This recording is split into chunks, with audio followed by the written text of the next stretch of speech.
This is the Star News Brief. I'm Joeli Regi. The talks between President William Ruto and Azimio leader Raila Odinga enter a make-or-break phase as the team races against time to reach consensus on a number of sticky issues. The National Dialogue Committee will today resume for a delicate negotiation stage that will determine the success or otherwise of the talks. The talks came months after a similar initiative suffered a stillbirth in May when the teams failed to have a common ground on issues. The team, led by National Assembly Majority Leader Kimani Ichung'wah and Wiper Party Leader Kalonzo Musyoka, reconvenes for the delicate phase at the Bomas of Kenya. Get a copy of the Star e-paper for only 40 shillings by logging on to www.mgazzetti.com.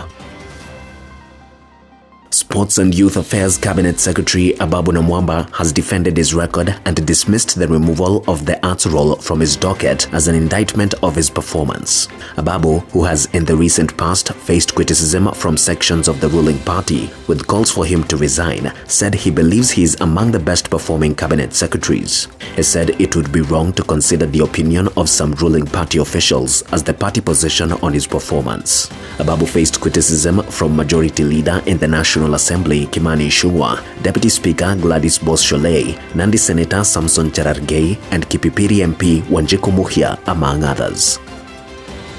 A detective who was shot and injured in a confrontation with a wanted suspect succumbed to injuries in a hospital in Nairobi on Monday night.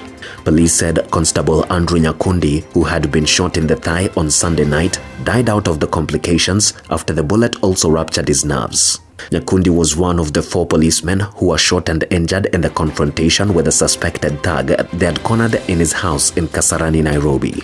3 of his colleagues are still at the Nairobi West Hospital after suffering bullet injuries in the abdomen and legs.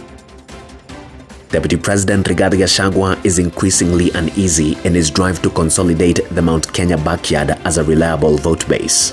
The outspoken second-in-command has left no doubts about his ambition for the top seat, and the first checkbox is consolidation of his ethnic backyard to emerge as its undisputed leader.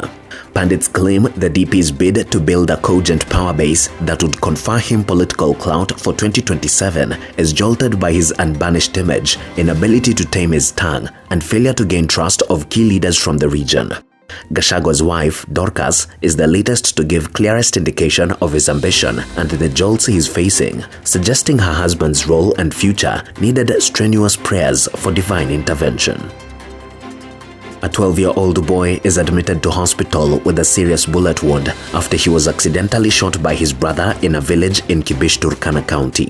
His brother, aged 13, had picked his father's AK-47 rifle from their house in Nareng village and started to play with it. The gun discharged a bullet, hitting his 12-year-old brother in the abdomen. The father is a National Police reservist operating in the area. The father said he left the weapon with the minor, who then started playing with it, and in the process, he accidentally shot his brother. Get a copy of the Star e-paper for only 40 shillings by logging on to www.mgazzetti.com.